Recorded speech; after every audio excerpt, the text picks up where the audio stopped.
My parents were obvious about preferring my sister to me. They never let me go on excursions, never paid for any school events, delayed my tuition every time, and let me take public transport to school. However, my sister's case was the exact opposite. Whatever she needed was provided for her. My parents would boast about her everywhere they went while I was forgotten. I was older than my sister with 2 years, but my parents made sure the school put us in the same class.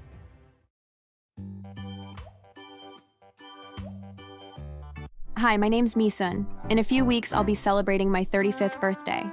I live in my own apartment and have 2 companies of my own. I have no family except my husband and children, as I was disowned and kicked out by my very own parents years ago. Growing up, I wasn't much of a genius academically. However, I did my best and always emerged in the top 5. My parents didn't seem satisfied by that. Instead, they were only interested in my younger sister, Sujin, who never failed to top her class. We both used to be in the top 5, but from the moment we got into senior high school, she began to top the class. I wouldn't say that was the only reason they preferred her, but that was the main one. My parents were obvious about preferring my sister to me. They never let me go on excursions, never paid for any school events, delayed my tuition every time, and let me take public transport to school. However, my sister's case was the exact opposite. Whatever she needed was provided for her. My parents would boast about her everywhere they went while I was forgotten. I was older than my sister with 2 years, but my parents made sure the school put us in the same class. During our high school graduation, I was made to sit away from them. When I was acknowledged as the 5th best student, my parents didn't cheer. They ignored me and faced my sister instead, getting her ready for her award. As expected, she was the overall best. My parents cheered the most. They nearly followed her to receive the award. I was all alone, feeling bad and blaming myself for not being good enough. After the ceremony, I approached my family. My presence was unnoticed until I touched my mom. On our way home, I was made to listen to them praising my sister nonstop until we got home. We got into college together, and it was even worse there. I had a hard time trying to take in everything, but my genius sister seemed to be having it easy. As always, she topped the class. However, I was unable to be among the top 5 as I used to be. College wasn't so easy. After the results of our first exams were released, my parents flared up on seeing I was among the top 10. You idiot! We barely managed you being in the top 5, and you had the guts to go even lower? What kind of a daughter are you? How could you do this to us, huh? Your sister topped her class again. Do you have no atom of shame in you? This is the reason we love her more. She's better than you could ever be. While they were yelling, my sister walked in. You gotta study well, son. You're so terrible. I can't cope with the fact that you're my sister. She's nothing but an unserious fellow. You shouldn't be speaking to her. I just thought she needed to be told the truth. Son, don't you think you should drop out? Our parents barely have enough money for me. You should drop out so they can focus on me. Yes, your sister's right. You should drop out and get a job or something. I don't think you're meant for education. Consider that option. You don't have to worry about getting a job later in the future. Your sister's going to grow up and own her own hospital. You could work for her later on. I'm sorry, but I can't do that. I'm going to work harder and emerge with a better result. You know that's impossible, me son.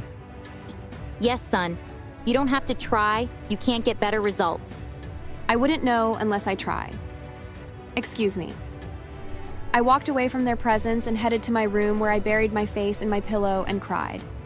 The next exams, I was in the top 5 again. I returned home filled with excitement, but as usual, my parents ruined it. Your sister was the overall best again. Do you think we would be happy seeing you come 3rd? Get lost, loser. If only you could come right behind me. I know it's impossible for you to go past me, but at least quit being a loser and try being right behind me. But I'm trying. I'm doing all my possible best to satisfy you all. This is unfair. Unfair? You ungrateful wench. We let you stay at our house, put clothes on you, and even feed you. But what do you bring to us? Disappointment. Ignore her, sweetheart. She can't help but try to pour her anger on someone. If you say one more word, you'll get it from me. You good for nothing. What did I ever do to y'all? You shouldn't have had me if all you planned to do was make me feel miserable every day of my life. We do regret having you. we would have been fine with our beautiful daughter. You heard that, loser. Why? Because she's brilliant and I'm average. Huh? I'm your daughter too. Love me too. I'm doing everything I can to impress you. I was in heavy tears, but they didn't seem to have even the slightest amount of pity for me. Well, if you're being entitled to our love just because we're your parents, then I disown you. What? You heard him right, stupid. From this moment, you cease to be our daughter. Take your things and leave our house. But I have nowhere to go. Please don't do this to me. You could try sleeping in the streets. Make friends with your soon-to-be fellow homeless people. I could hear the mockery in her so-called advice. I was sad. I didn't think my parents would ever disown me over my results. I went on my knees and begged them because I had nowhere to live except their house. Please don't kick me out. I could stay in your house as a stranger, if that's what you want. I could get a part-time job too. Just don't kick me out. I beg you. Daddy, I'm getting irritated by her, please. Should I throw her bags out myself? Oh, sweetheart, how can I let an intelligent young lady like you touch a loser's bag? I'll do it myself. My father dashed into my room, took my things, and threw them out carelessly. I never want to see you again, loser. Leave my house. I tried to beg my mom, but she pushed me away roughly. Without a choice, I took my things and walked away, dejected. I was left alone on the streets, hungry and in tears. I'd also only finished my first year. I worried about where to get the money to further my education. I got a job at a multi-purpose factory 2 weeks later, but I lived on the streets for 2 whole months before I was able to get myself a small apartment. Although it was quite uncomfortable, I endured it. Life at the factory was insanely stressful, but the pay covered up for the stress. The next month, I already had my tuition fee. I spoke to the manager about working part-time. This is going to cut a quarter out of your salary. I was fine with that. I agreed and continued my education while working. Life was hard for me, but I was relentless. I maintained being in the top 5, ignoring my parents' obsession of topping the class. 3 years later, I was finally done. Fortunately, a month after, I got a better job at a successful company as the assistant marketing manager. I was also given a house and a company car. Those weren't my goals, but I was overjoyed knowing that I was slowly going up the ladder. Meanwhile, my sister came out as one of the best students. My parents were disappointed, as they expected her to maintain her streak until the end. However, they didn't lash out on her. 6 months later, she got a job as an assistant nurse. My parents were enraged. Not even a nurse, but an assistant? We expected you to open up a hospital. A hospital? Do you think it's that easy? How am I going to open a hospital without money, huh? Well, you better work hard to get a promotion and open a hospital soon. We need to start getting our money back. But Sujin wasn't doing well at the hospital. In fact, she was the worst worker. Eventually, she was fired. What? How dare you get fired? How dare you yell at me? Did I fire myself? Huh? Meanwhile, I, on the other hand, was the delicate egg of the company I worked for. I made the company grow bigger by working hard on the marketing of our products. Soon, we were one of the best. My salary was increased too. I saved up enough money and invested a lot. A year later, I was ready to start my own company. I informed them about it, and they were nice enough to support me by offering to be my first partner. With my great marketing skills, I was able to grow my company rapidly. 2 years later, I opened my second company. My family, however, were having it hard. Sujin couldn't get a lasting job. She was doing everything wrongly. You used to top your classes. What's happening to you? Top my classes, my ass! What? Yes, I knew you both loved me more than me, son. I needed to find a way to maintain that. Seeing how you glorified our cousins who topped their class, I thought I could go that way. So, I stole your money every session and paid the teachers to make me top the class. Did you wonder why it didn't happen during graduation? Because they didn't want my money anymore. What are you saying? I'm saying you ruined my life. I didn't even want to be a doctor. It was your dream, not mine. My parents were shocked. To make it worse, they discovered, 2 weeks later, that my sister was pregnant and had no idea who owned the child. As if that wasn't enough, she tried to abort the baby, but it was the worst decision. She'd gone to a quack. My parents took her to a hospital and she was diagnosed with kidney issues in addition to her initial problem. My parents were heartbroken. For the first treatment, they had to sell their house to pay. They both squatted with my father's unmarried sister. I suddenly got a call from them. Me son, child, please help us. We don't have enough money for your sister's treatment and can barely even feed. Do something, please. I could tell how desperate they were. I'm sorry, but I have no sister. I also have no parents, and I have no idea who you both are. Nor do I have any money to give to you. Don't do this to us, me son. We know you have 2 companies that are doing well. You're rich. You should help us because we took care of you. Like I said, I don't know who you are. If you call me again, I'll be forced to report you to the cops. I wish you nothing but sadness. With that, I ended the call. They tried as hard as they could, but they eventually lost Soo-jin. Staying too long without treatment led to her death. My father's sister, who was housing them, also kicked them out since she was planning to get married. They were left without a house, money, or child. Last time I heard about them, I learned that they'd lost their minds and were roaming on the streets. I'm married to a lovely man who's completely different from my father, and he also loves our twin girls equally. That's all that matters. Thanks for watching. Make sure to subscribe and leave a comment down below saying I subscribed, and we will try our best to reply to your comment. And then they took the handcuffs off and apologized. Hey, listen, we're really sorry, but we were told that someone who had a gun was stealing packages, and we were worried that you would pull the weapon out if we didn't act quickly. Yeah, well, that's a pretty lousy excuse. But aside from being humiliated and harassed, no harm was done. Who called the report in? We aren't allowed to say, but it was a neighbor of yours. Just then, I looked over at my neighbor's house and saw her staring through her front window at us with a cruel grin on her face. However, when the police left without me, the smile faded and turned into a frown.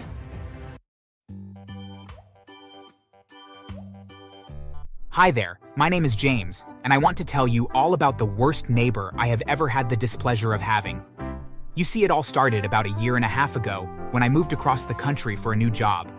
I work in finance, and there was a new opening in a higher position, and when I applied for it, they gave it to me without question. And so, I sold my old house and rented a hotel room while I looked for something that was close to work, but also in a good neighborhood. After a couple weeks, I found one that was perfect, and I made an offer, and it was accepted. When I moved in, I went around to the neighbors to introduce myself. However, my neighbor across the street from me, Paul, warned me that my next-door neighbor, who was away on vacation, was someone to watch out for. Just try to stay on her good side, because she is a real ball-buster. Oh, I'm not worried. I mean, I'm a pretty easygoing person. Is she older?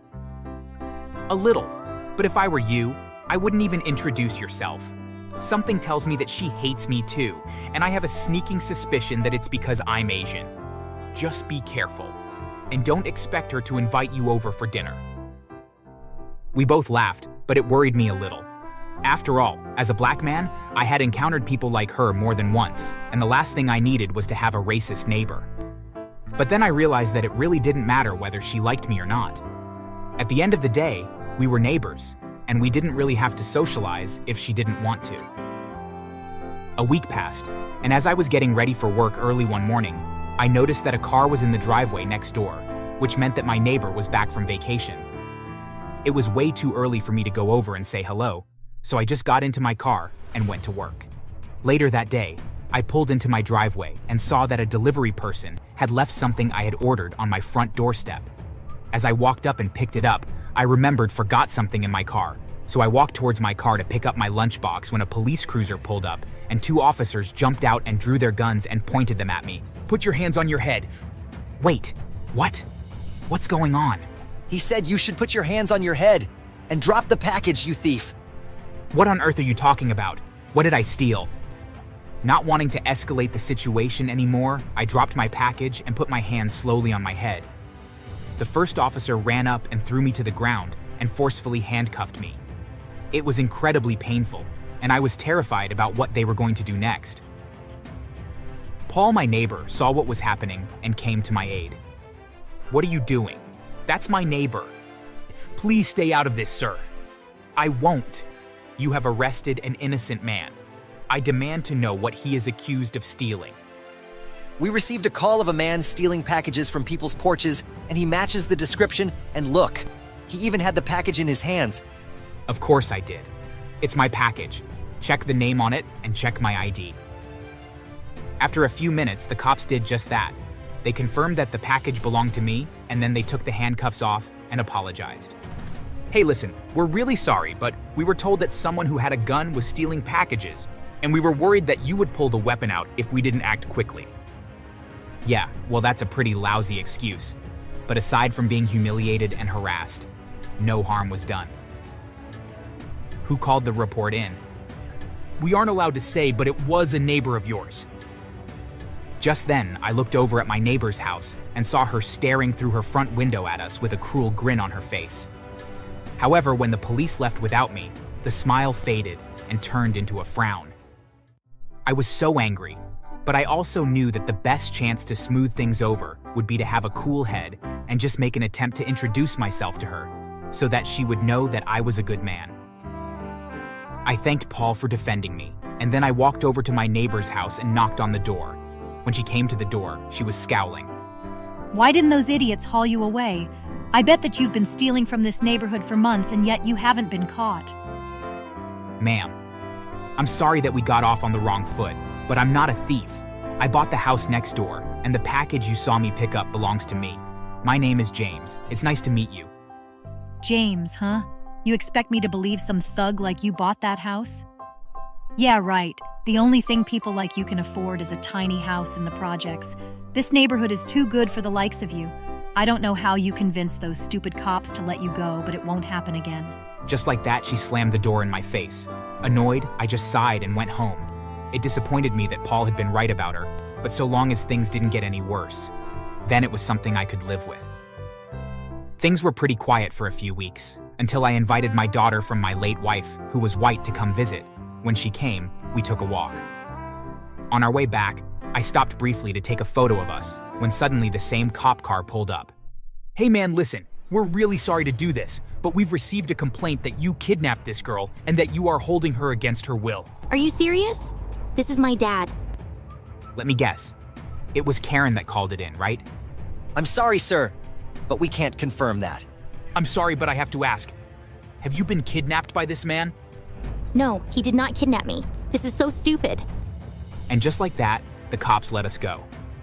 I was so annoyed when I finally got home. I knew that this woman was not going to give it a rest until I moved away, but that was the last thing that I planned on doing. She wanted to make my life a living hell. Well, two could play that game. Later that night, I signed her up for as many mailing lists as I possibly could. She began to receive flyers for sex toys and adult websites, along with flyers for every retirement home and assisted living home in the area. Her mailbox was practically bursting from all the flyers that she was getting. As if that wasn't bad enough, I started ordering takeout delivered to her house. It made me so happy to see her arguing with the delivery drivers, denying the orders. Every time she would get into a screaming match with one of them, I would laugh until I almost peed myself. But I wasn't done. I then used a picture of her and signed her up for a couple social media buy and sell sites. Then I posted that she was selling iPhones for only $10, and I listed her real phone number and address, along with several other posts suggesting she was selling sexual favors as well. Judging by the amount of cars that began showing up at her house, I can only assume that the ads got a lot of attention. However, I still wasn't done. I suspected that she knew that I was the one causing her so much problems, and even though the police would come to her house almost every few days, but they never came to visit me, which to me meant they didn't have enough evidence to prove that it was me. But then I came up with a brilliant idea. I waited until she went away for a weekend, and then I bought a bunch of vinegar, and using a powerful water gun filled with the vinegar, and around 1 a.m. when no one would see, I drew the word racist on her front lawn in 4-foot-tall letters. The vinegar burned and killed the grass and carved the word onto her front lawn. Of course, the grass would eventually grow back, but for a long time, the word haunted her until it did. However, a few days after she came home, a for sale sign appeared on her front lawn, and within a few months it was sold, and Karen moved away. On that day, Paul and I sat on my front lawn in lawn chairs and drank lemonade as she packed up her belongings and left. Her face was beet red, and she grew more and more angry every time she looked in our direction. Honestly, I was surprised that she would eventually move away, rather than try to force me to. It was such a relief. After she left, everyone in the neighborhood was very excited and thrilled that she was no longer living among them. However, Paul was the only one that I told about my part in getting her to leave. I didn't want people to have the wrong impression of me and think that I was cruel, no matter the fact that she deserved it, in my opinion. In the end, though, Karen moved away, and from what I had heard, she moved into a terrible neighborhood and was robbed multiple times. The funny thing is that she moved into a neighborhood that was full of only white people. Since she was gone, the neighborhood has been a much better place to live. So, in the end, things have worked out, but it was a bit touch and go for a bit there. Was I too harsh?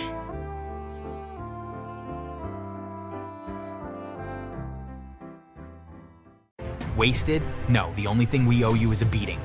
They suddenly charged towards me. However, this was exactly the kind of thing that I had been training for my whole life. My father-in-law was quick though, and he punched me hard. But I was able to shrug it off, and I grabbed his arm and punched him hard enough to dislocate his arm. And then I kicked my brother-in-law in the stomach. Hi there, my name is Paul, and I'm not really your typical man's man. For starters, unlike most men, I have no interest in most kinds of sports. Whenever the guys around the office that I work at talk about the games from the previous night, I always just pretend that I know what they are talking about and rarely add anything to the conversations. Unfortunately, my father-in-law and brother-in-law are huge sports fans. They pretty much follow everything that is sports related. Thankfully, my wife isn't, and we have bonded over the fact that neither of us has any interest in such things. But at the same time, I've always wanted to get along better with them. And so one day I decided to invite them over to watch a soccer game that was on. They reluctantly agreed, and I knew that it was in no small part of my wife begging them to try and get along with me. I made sure to get a bunch of snacks and drinks, and I even bought a jersey so that I would fit in better. The day of the game arrived, and they came over. Hey guys, thanks for coming over. It should be a great game. Yeah, thanks for the invite. But, you're wearing the wrong team jersey. Didn't my daughter at least tell you which team to cheer for? Yeah, no kidding. Jeez, man, there better be beer at least. Yeah, I bought all kinds for us to enjoy. Sit down and let me get you guys one. Right out the gate, I had already screwed up. Part of me wanted to call the whole thing off, but I really wanted them to like me, and I was prepared to do nearly anything. I decided that I would win them over with food and drinks, and so I brought out a huge spread for them. Their eyes went wide when they saw the food. Here guys, help yourselves. Well, at least you have good taste in food, and in beer too. Just make sure to keep them coming. Soon after the game started, they had already polished off a good quarter of the food that I had brought out, and each of them had about 4 beers. They started chanting and cheering on their favorite players, but every time I tried to ask them questions about what was going on, they would just glare at me. Will you just shut up and watch the damn game? No one wants to hear you talk. Here, make yourself useful and get us more beer. I was a bit disappointed, but even this little interaction was more than I usually got to experience with them, so I honestly felt that it was a bit of a step in the right direction. Although near the end of the game, they were beginning to get a bit drunk and started saying hurtful things. I can't understand why my sister married you, to be honest. You act like such a woman sometimes. Yeah, didn't your father ever teach you how to act like a real man? Well, I do. I'm just not into watching sports. Yeah, but that's what we're talking about. Real men watch sports. They drink beer. You've barely even had more than 1 beer all night. That was true. I wasn't much of a drinker. I didn't really care for alcohol very much. However, I did enjoy one sport, but I wasn't going to bring it up as I was rather self-confident about it, and I knew that if mentioned that I had been taking karate all my life, that they would probably make fun of me for it. Yeah, you are kind of boring, Paul. You should really make more of an effort to be masculine, or else my daughter might just find another man. Their words hurt, but I was so determined to keep trying that when the game finally ended, I suggested that we hang out again. Thanks for the food and drinks, but it isn't the same watching the game here. We prefer to see the games live or at our favorite bar. Well, what if I buy us tickets to the next game? Really? Good tickets though, not cheap ones. For sure, yeah. I'll get great seats. They were skeptical, but they agreed. The next day, I told my wife what I had offered, and although she didn't think it was worth all the effort that I was putting into it, she did agree to let me buy expensive tickets in order to try to get her father and brother to go to the game with me. When I called them up to let them know that the tickets were secured, they seemed genuinely excited, and on game day, they were impressed at how close to the field we were. They cheered, and in order to keep them happy, I bought them plenty of food and drinks and put it all on my credit card. After the first half was done, I had to use the washroom, and so I gave my card to my father-in-law and told him to buy the next round with me. By the time I came back, I had forgotten that I had given him the card, and when the game ended, I drove them home and then went home myself. It wasn't until the next day when I got an alert on my phone that my credit card was nearly overdrawn that I remembered that he still had it. I instantly went online and checked my balance and saw that he had purchased plane tickets and box seats to an away game for the team we had seen the previous night. I was so irritated, and I called him up and demanded that he return my card immediately. Hey, you had no right to purchase anything with my credit card, let alone plane tickets, game tickets, and 2 rooms at a 5-star hotel. What were you thinking? Oh, you can afford it. Besides, we're family. Don't tell me that you're going to act like a giant baby and tell us that we can't go. And here we thought you were finally acting like a man for once and not a sissy boy. Damn it. I'm warning you. If you don't give me back my card right now, I'm contacting the authorities. Yeah, right. You're too much of a coward to do that. And if you did, then I would kick your ass, you pathetic loser. He then hung up on me. I was so furious. I had tried my best to make an effort to get them to finally like me, and they repay me by stealing thousands of dollars from me and treating me like garbage. I stormed over to my wife and told her everything that had happened. At first, she was upset that I had forgotten that I had given her father my card, but in the end, she understood that it was a mistake and that he should have just given it back and not done what he had instead. I then told her that I was thinking about calling the police on her father, and after a few minutes, she agreed that it was the only reasonable thing to do. After all, he had stolen from us, and he needed to be taught a lesson. Before any more time had passed, I called up the police and reported the card stolen and gave descriptions of both my father-in-law and brother-in-law. A few hours later, they reported to me that they had apprehended them when their plane landed and had arrested them.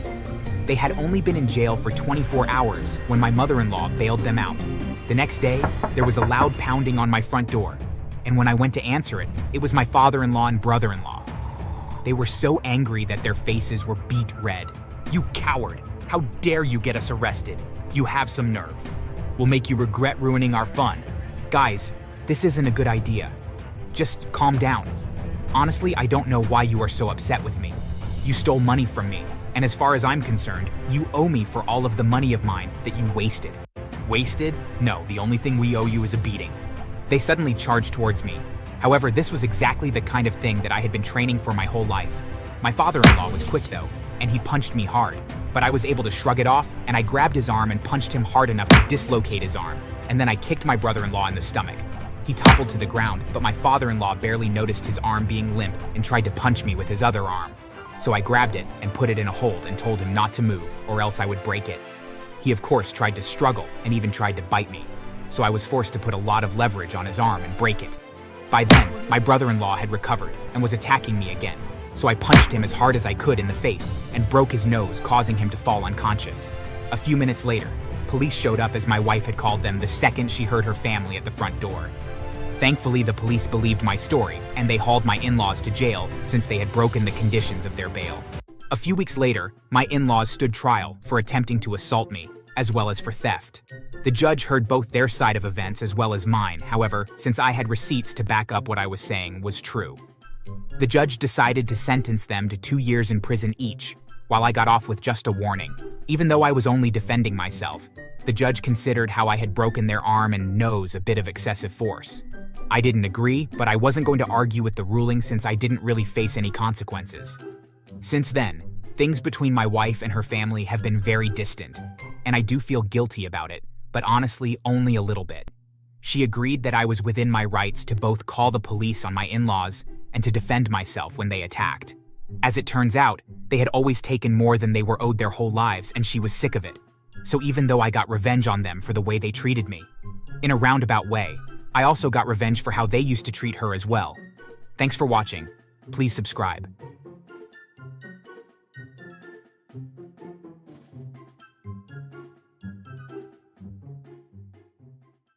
Our father would start ignoring my needs in favor of Allie's, and if I needed something, I would have to take care of it myself. Honestly, I think the reason he liked my sister so much more than me is because Allie looks so much like him. I think that gives him a sense of pride and connection with her. And while there were never any pictures of our mother around the house, I was always certain that I resembled her fairly well.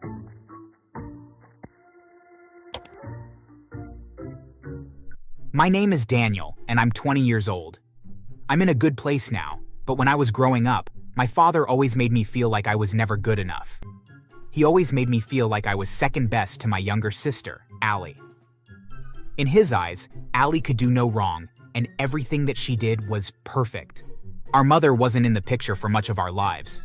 After Allie was born, our father moved us to a new town, and it's been the three of us ever since. I never knew why our mother wasn't around until recently. Growing up, my father never liked to talk about her. He would get mad if either one of us brought it up, but he would never punish my sister for asking about her. If I ever brought up the subject, he would scream and shout at me about being ungrateful for what he's done for us. As a child, I never really thought much about it until we both started to get older. Our father would start ignoring my needs in favor of Allie's, and if I needed something, I would have to take care of it myself. Honestly, I think the reason he liked my sister so much more than me is because Allie looks so much like him. I think that gives him a sense of pride and connection with her. And while there were never any pictures of our mother around the house, I was always certain that I resembled her fairly well. Given how our father never liked to mention our mom, I guessed that my existence was just a bitter reminder of his ex that he hated with a passion. I used to think that if I was just a good student and kept my grades up, soon enough our father would slowly start to like me as much as he liked Allie. While she was making friends and goofing off after school, I kept my focus on my studies and did the best I could in all my classes. I got perfect grades all throughout school, and I was always proud of myself for that. But our father never seemed to care. Even though we were older, he still only cared about Allie. He supported her going out whenever she wanted, and sometimes would even give her money to buy what she wanted while she was with her friends. He never even so much as glanced at my grades or cared about what I was doing in school. Dad, Yes, my dear? my friends and I wanted to go out again this weekend, but I'm going to need some money if we go shopping. Of course. Take what I have in my wallet. Thank you, Dad. Have fun with your friends. Dad, what is it now? I got a perfect grade on all my final exams, and my dream colleges are showing interest in me.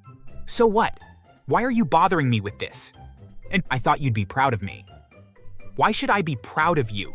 You've always been a disappointment. But I'm a great student, and I'm a responsible son. You'll never be as important as Allie.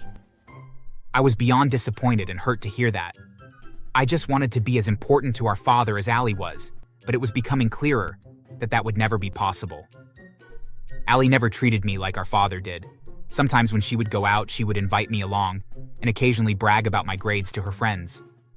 Unlike our father, Allie made an effort to be kind to me and make me feel like I was cared about.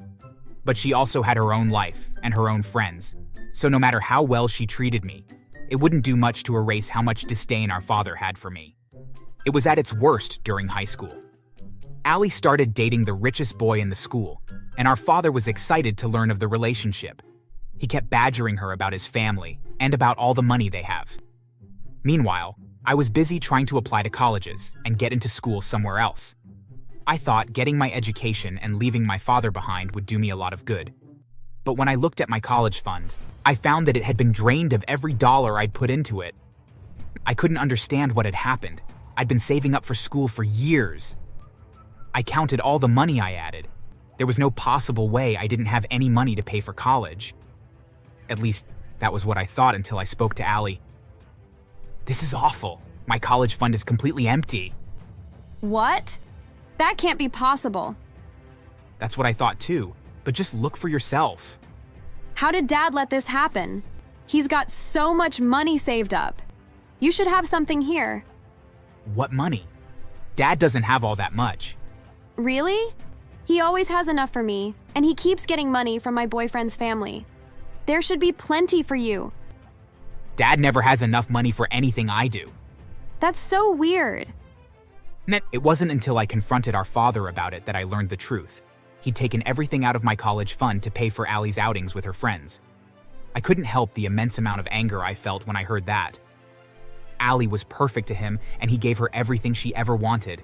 And it turns out she had also used all of my college money for her friends. Oddly enough, he went on to say that the main reason that he had taken my money was that he was angry that I was making plans to go off to school, and that he didn't want me to, as it could look like I was doing better than Allie. He wanted to prop her up so much that he figured the best way to do it was to hold me back and ruin me, rather than trying to motivate her to do better. It was so illogical. He hated me so much and loved Allie so much that he just wasn't seeing reason. I knew I couldn't really be mad at my sister. She didn't know, and she always treated me well. But it was unfair to me, and it was how our father had been treating me my entire life. I got sick of it, and I knew I had to get out of the house as quickly as possible. Just days after graduation, I found a nearby apartment to live in. It was small and not great, but I didn't have a lot of money at the time, and I needed to get out of the house quickly, and that was the only place available. Besides, once I got a job and saved up more money, I could move into a better place. I told Allie where I was, but otherwise stopped talking to our father altogether. The strange thing about that is, cutting him out kind of hurt. He's never treated me with respect or given me any kind of affection or recognition, but at the same time, he's the only parent I've ever known. He's the one who kept a roof over my head and kept me in school for so long. That made it difficult to feel good about leaving him and Allie behind, even if he never cared about me. Regardless, after I got my own apartment, I worked on getting a job as quickly as possible. It was as a waiter at a restaurant, and I had to work all day long, but it paid me every week, and I was able to afford rent every month. It would have to do until I could get another higher-paying job. After several weeks of searching for another job, I found one that I thought would be a perfect match. It was an entry-level job at a tech company that had just moved into town that month. I wasn't expecting to hear back so soon, but just a few days after I applied, they called me back for an interview, and it went well. I got the job, and I was able to quit working at the restaurant I was working at before. The new job also gave me more free time, which I would use to search for my mother. After leaving my father behind, I'd become increasingly curious about finding out who my mom was and why they had separated when Allie and I were children. I didn't have any memories of her, and now that I didn't have a parental figure in my life, I wanted to see who she was and what she was like. My old job kept me at work for long hours that I'd hardly have any time at all once I got back. One day, to my surprise, my boss called me into her office and sat me down. I was nervous. I knew I hadn't done anything wrong. I understand you've been using company time for a personal project of yours. Just this once. And only for a few minutes. I promise it won't happen again. Would you mind explaining what you were doing on company time? I was looking for my mother. My parents divorced when I was young, and I don't remember what she was like. I just wanted to know, and it got the better of me today. I apologize. As it turned out, I didn't have to apologize for what I'd been doing. My boss revealed that she was my birth mother, and that she'd been looking for me and Allie for years now. She asked me what it had been like to be raised by my father, and she listened when I explained what I'd gone through. After I was done, she became enraged and promised to get Allie out of that house too. It was fairly easy when she filed for custody, and we found out that the reason our father had used my college fund and the money from the family of Allie's boyfriend was because of all the gambling debt he got himself into while Allie and I were growing up. Allie's boyfriend was pretty upset to hear about that, and he ended up breaking up with her because of it. She was upset about that, but she was mostly angry at our father for what he'd been doing. The judge awarded our mother custody over Allie, and we both moved in with her. Turns out this is the 5th company she started, and she does very well for herself. Allie and I can't really complain about how our lives turned out. As for our father, once he didn't have access to money, the people that he owed money to came after him and beat him up pretty badly. They even stole his car and drove it into a lake to send him a message. In the end, he was forced to flee town, or else possibly be killed by them. Since then, he has been calling Allie and me and begging us for money so that he can pay off his debts and get back on his feet, but we've both sworn off ever helping him. The last time that he called, he told us that he was living on the streets and was begging people for money just so he could eat.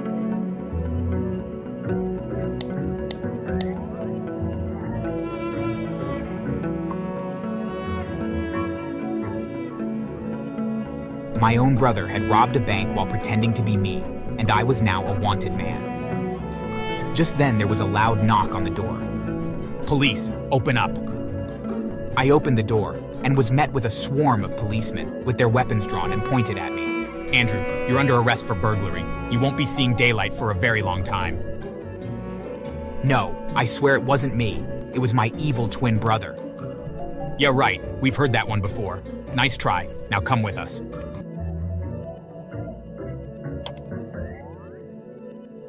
My name is Andrew, and I'm a 26-year-old teacher.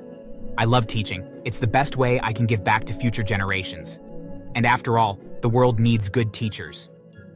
Anyways, I live a very quiet life in a small town. I don't go out much, and I spend my nights playing chess most of the time. So you can imagine my surprise when I was abruptly arrested for a bank robbery, a crime I did not commit. It didn't take long to figure out what had really happened, and I'm gonna explain everything that led up to my evil twin brother, almost causing me to rot in prison. Growing up, my twin brother Kyle was always the favorite. Even as a toddler, he would throw tantrums and scream and cry when he wanted something, but instead of reprimanding him, my parents would just give him what he wanted. One day when we were both 13, we were all sitting down for a family dinner when Kylie said he wanted to make an announcement. Go ahead, son. Tell us what's on your mind. What could this possibly be about? Shut up, Andrew. You're not allowed to speak at the dinner table. Only Kyle is. This is why Kyle is our favorite. He would never act this way. Go ahead, Kyle. Ignore your brother and tell us your announcement. Okay. Well, unfortunately, I was arrested earlier for shoplifting, and I have to go to court and will need a ride. Okay, that's no problem, son. I will drive you to court, then we will go get ice cream after. I couldn't believe my ears when I heard that my parents were not going to punish Kyle for shoplifting. He could do no wrong in their eyes, and I was just going to have to deal with it. Of course, this behavior only got worse as Kyle was not learning right from wrong because of bad parenting. Also, things continuously got worse, as Kyle began to realize he was the favorite and started bullying me because of it. Hey Andrew, guess what? What? Mom and Dad love me so much more than you, and there's nothing you can do about it. Tomorrow we are going on a vacation to the beach without you. You're mean. I hate being your twin. One day you'll get what's coming to you. Nobody can act this way and get away with it. Yeah, right. I'll never get in trouble. Earlier today I was robbing the elderly, and nobody caught me. Tonight, I plan on stealing kids' bikes and reselling them. I love crime. It was clear there was no steering Kyle in the right direction. He was a lost cause. As I grew up, I distanced myself from my toxic family as much as possible and worked hard in school, and eventually graduated with a degree in education. My parents didn't even come to see me get my diploma because they were too busy taking Kyle on a shopping spree. Kyle had decided not to go to college and instead committed to a life of crime. His crimes were slowly starting to grow, and one day he even called me and confessed to robbing a liquor store, which was his biggest crime yet. I tried one last time to get him to change his ways, but he just called me a loser and hung up. I decided I should go talk to my parents after years of not seeing them, to try and fix this situation. Oh, it's you. What do you want? Why are you even here? We only love Kyle. Hasn't that been clear to you? Yes, you've made that very clear. I wanted to talk to you about Kyle. I'm worried about him. He's a horrible person, but he is my twin brother, and I still care about him. I think we should send him to rehab and get him off of his crime spree. Andrew, Kyle is fine. All he needs is our love and support, and that's what we're going to give him. Now get out of my house, you little weasel. That was the last time I ever spoke to my parents. They had gone too far. The next day, I saw in the newspaper that there was a huge bank robbery in my hometown, and that they were searching for the perpetrator. I almost passed out when they showed a picture from the security cameras, and it was my twin brother, wearing an outfit that I would wear. I looked closer and realized that he was wearing a name tag that said, Andrew, and it was clear to me what had happened. My own brother had robbed a bank while pretending to be me, and I was now a wanted man. Just then, there was a loud knock on the door. Police, open up. I opened the door and was met with a swarm of policemen with their weapons drawn and pointed at me. Andrew, you're under arrest for burglary. You won't be seeing daylight for a very long time. No, I swear it wasn't me. It was my evil twin brother. Yeah, right. We've heard that one before. Nice try. Now come with us. I was thrown in jail for a crime I didn't even commit, and I didn't know what I was going to do. I tried to explain to everyone what was going on, but nobody listened. I knew there was only one way to set things right. I was going to have to catch my brother myself. This was going to be exceptionally hard considering I was in prison, but after thinking all night, I finally had a plan. I demanded that I receive my one phone call and asked for my call to be monitored by an officer. Once I knew the officer was listening in to my call, I dialed my brother's phone number. I knew I would be able to get my brother to confess, just like he had in the past. Hello? Andrew? Yup, it's me. I just saw my face on the news. They are saying that I am wanted for a bank robbery. Be honest with me, though. You're the one that actually robbed that bank and then you set me up, didn't you? Yep, you're 100% correct. I'll admit it. I set you up. It was just too easy because we look exactly alike. I knew you would get blamed instead of me. So you were the one who robbed the bank? Yes. I already said that it was me.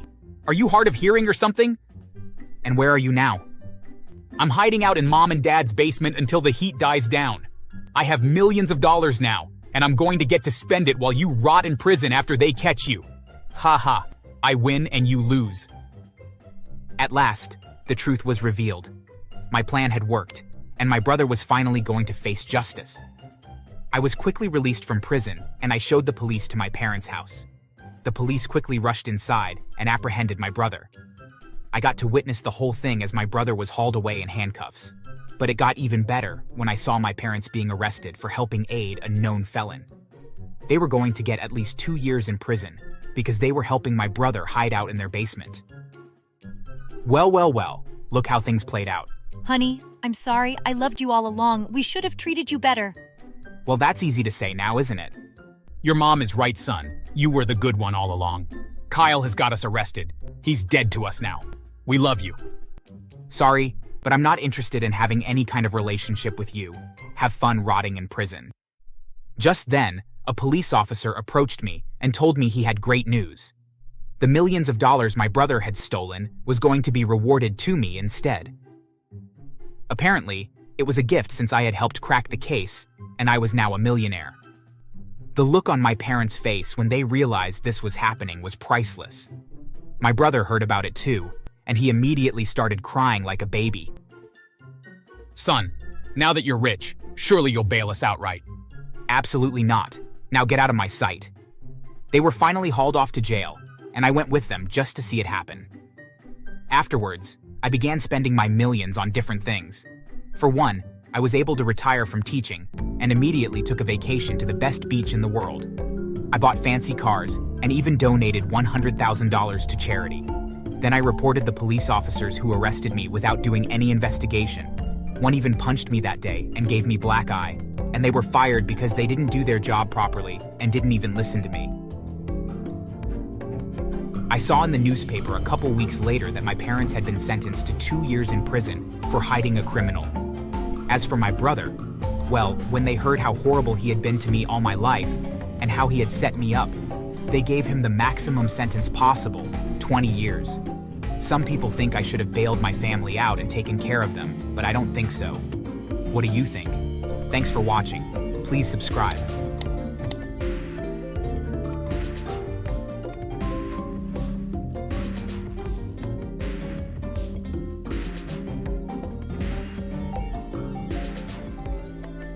When the baby and I were home, I called Martin again.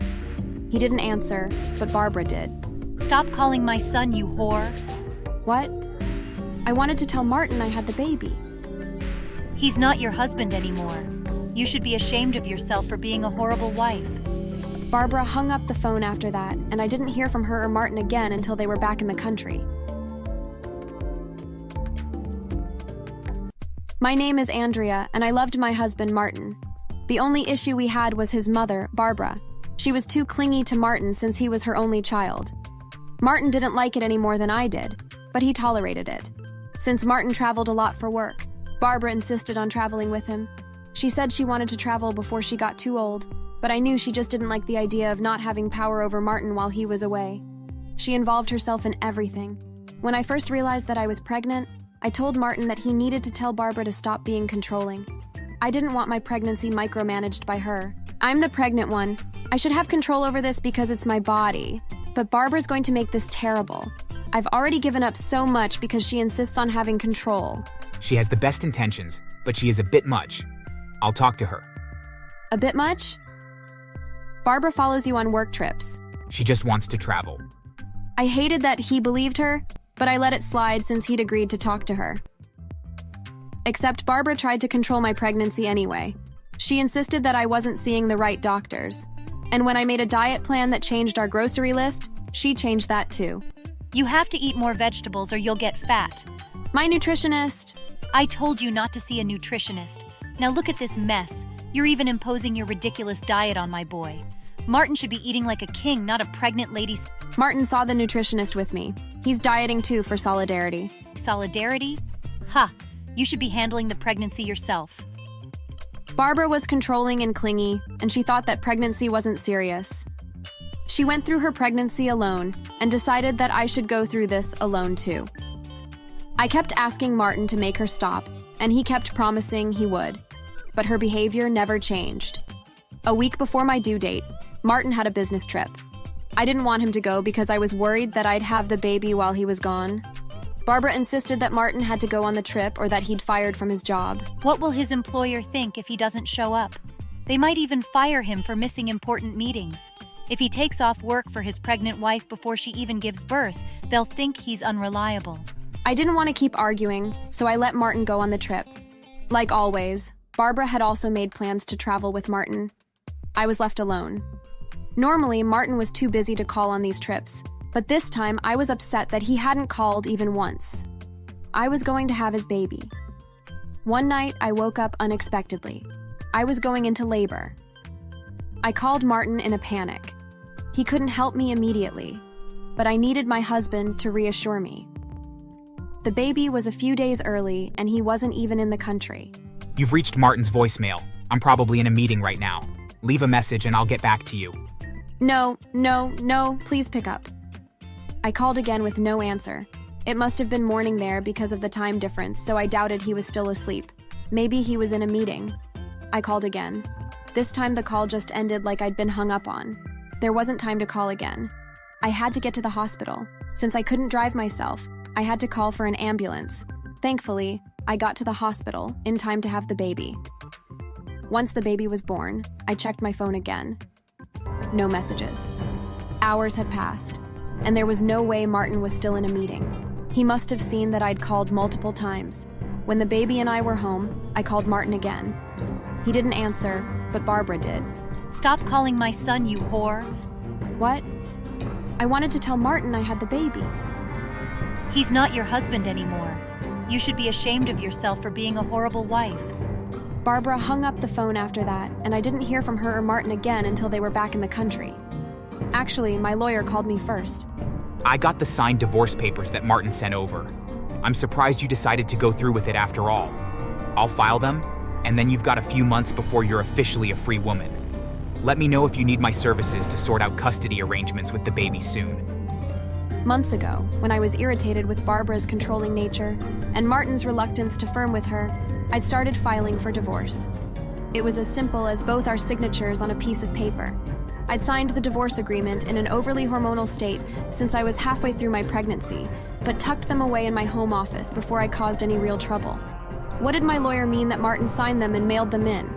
I called Barbara directly, hoping she'd pick up the phone just to gloat about the divorce. We're about to get on a plane. This better be important. Give Martin the phone. Right now. He doesn't want to talk to you. I had to talk to Martin without Barbara around, so I waited until they were back in the country. Once they were home, Barbara commanded me to pack up all my things and leave, and that Martin and I would sort out the custody of the baby later. And until custody is determined, the baby will be staying here, where Martin and I can look after it. I'm not leaving her here with you. She's my baby. Martin, you can't be serious. Martin stood behind Barbara, and he looked exhausted. I knew he didn't like fighting with her any more than I did, but he just let her do whatever she wanted. This was why I had considered divorce in the first place, even though I realized it wasn't really what I wanted. I grabbed Martin by the hand and dragged him to our bedroom.